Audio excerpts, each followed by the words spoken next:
Pag-angat ng halal tourism sa bansa, ating tatalakayin kasama si Department of Tourism Undersecretary Myra Paz Valderosa Abubakar.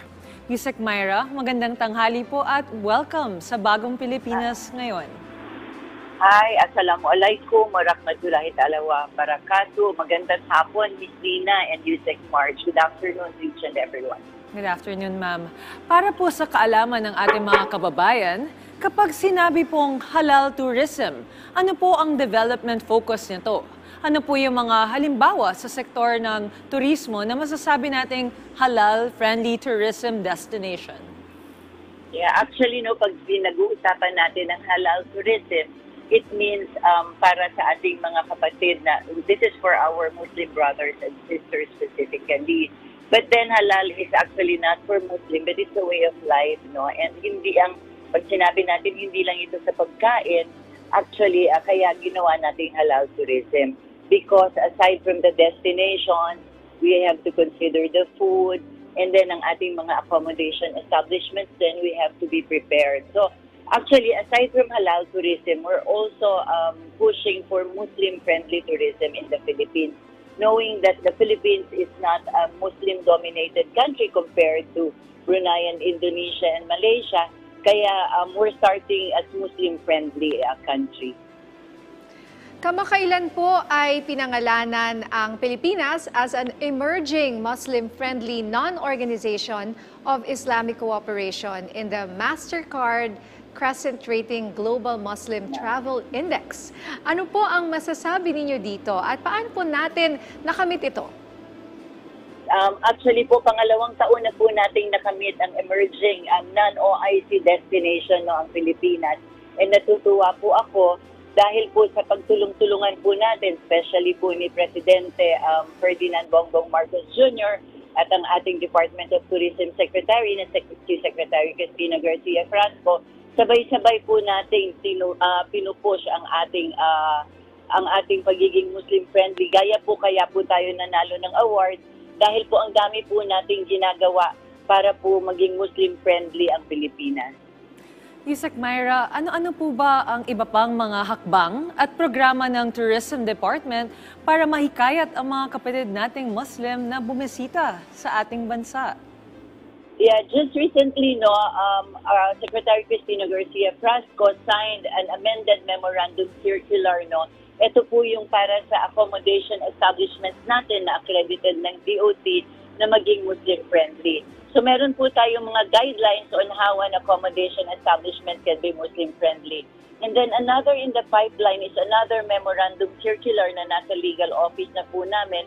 This one naman po is for the restaurants na maging Muslim-friendly. And also, we are pushing for more restaurants in the Philippines na maging halal na po talaga siya, which means na meron na po talaga siyang kusina na halal certified by a third-party certifier natin.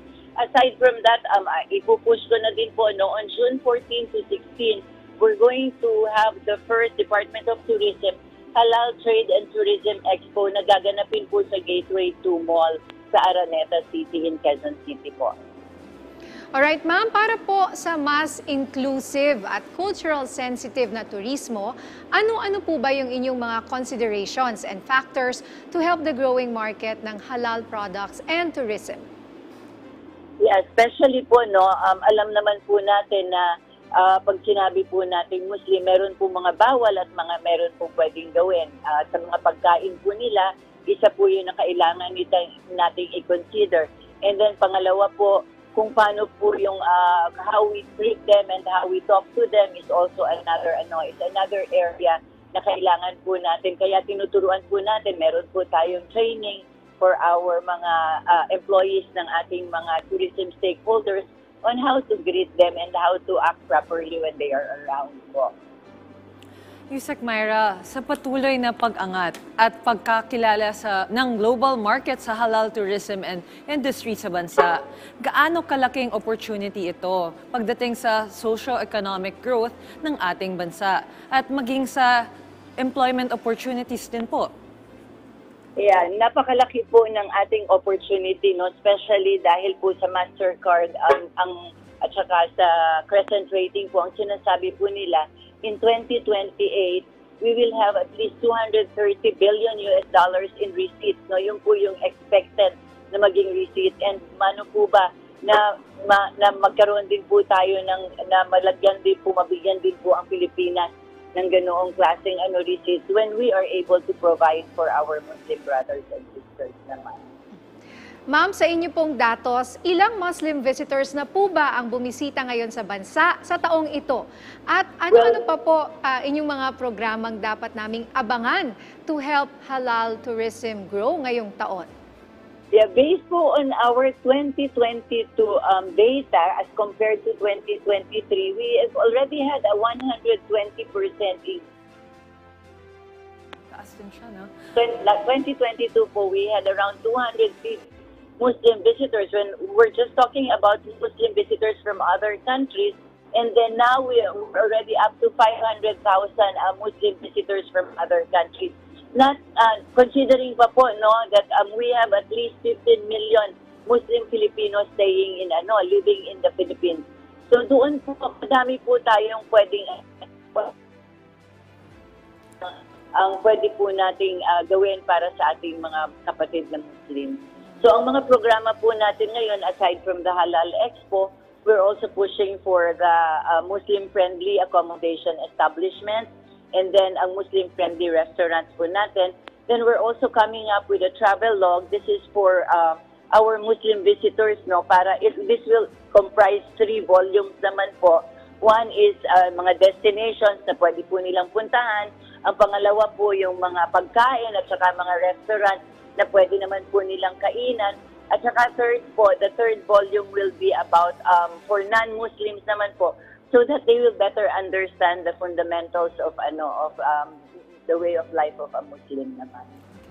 Yusek Myra, is DOT actively participate or collaborating with yung mga travel agencies, private partners to encourage and promote our halal tourism? Yes, of course. We've been doing orientations in the different regions among our tourism stakeholders. Ito na po yung travel agencies, tour operators po natin, and we're actually encouraging them to do tour packages na for our Muslim visitors na pwede po nilang puntahan. So meron po tayong mga orientation for our travel agencies, tour operators, as well as our hotel naman stakeholders. So ginagawa po natin yan regularly and umiikot po tayo sa mga regions to do this. Okay. Alright. Ay, sorry. Go ahead, Yusek Marge. So, Yusek Myra, ano na lang po, do you still have okay, mensahe niyo na lang po sa ating mga kababayan and maybe you could invite them po again on your event on June 14? Yes, unang-una po, nais nating pasalamatan ng ating Presidente, si Presidente Ferdinand Bongbong Marcos Jr., pati na din po ang ating Department of Tourism Secretary na si Secretary Cristina Garcia Frasco, dahil po talagang tinutulak nila ang pagkakaroon po natin ng active participation po nila para po maging Muslim-friendly ang Pilipinas, and then eventually po we will be able to do halal tourism also in the Philippines. Although we have started, pero kailangan pa po natin pagtulong-tulungan po nating lahat. Hindi lang po ang Department of Tourism, pero ang mga ibang ahensya po kasama din natin dito na magkaisa po tayo para sa Muslim-friendly tourism and halal tourism. Muli po, nais ko po kayong imbitahin sa ating first Department of Tourism Halal Trade and Tourism Expo, which is going to happen on June 14 to 16 at Gateway 2 Mall sa Araneta City po in Cubao, Quezon City. So maraming salamat po. Thank you very much for this opportunity. Wassalamualaikum warahmatullahi ta'ala wabarakatuh. Good afternoon. Okay. Maraming salamat po sa inyong oras, Department of Tourism Undersecretary Myra Paz Valderosa Abubakar.